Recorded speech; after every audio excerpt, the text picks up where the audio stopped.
Welcome to Energy Jiu-Jitsu Ilkley. Today we're looking at our principles videos. Today we're looking at Energy Depletion Principle, and if we've got Alan to help us out.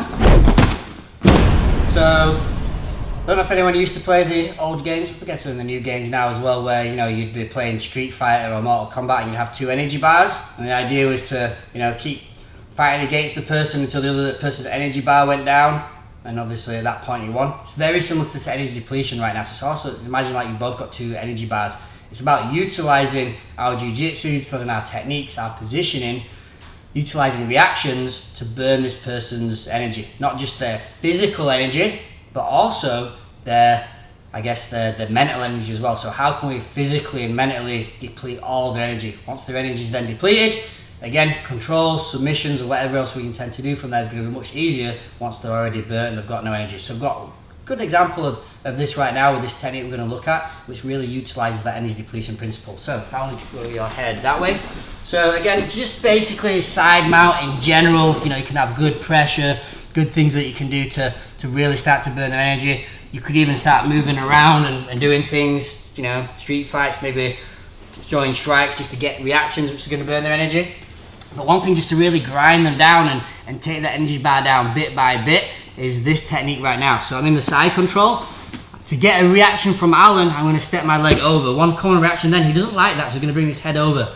From here, I can use this one to swim all the way around as I come through. I'm just going to cup his shoulder. From here, I'm in no rush. I can stay here a little bit more and just start to burn his energy a little bit. Still got a little bit more movement, but how can I make it more energy depleting for Alan as well? So I've got good pressure. What I can also do is he starts to turn towards me a little bit. I can hook this leg and I can throw him this way.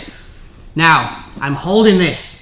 And again, even though he's using energy that way, I could probably encourage it a little bit. I'll loosen up just a little bit and give him a bit of resistance. So Alan's gonna fight. He breaks. Again, I can go through again. And anytime he breaks and I re-catch it, he's gonna drain energy. So again, from there, I'm just holding. If he breaks through, he's burning energy.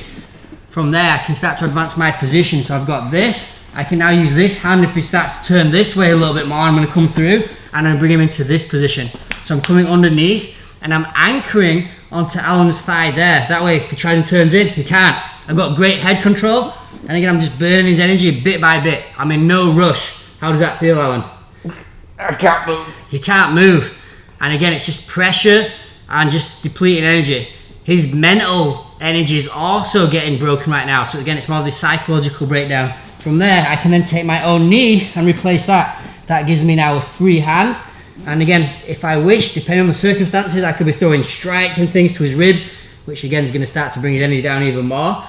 And then by the time we start to transition, or maybe get to the mount for other controls and things, for submissions, his energy has already gone that far down, and it's already been that, depleted both physically and mentally.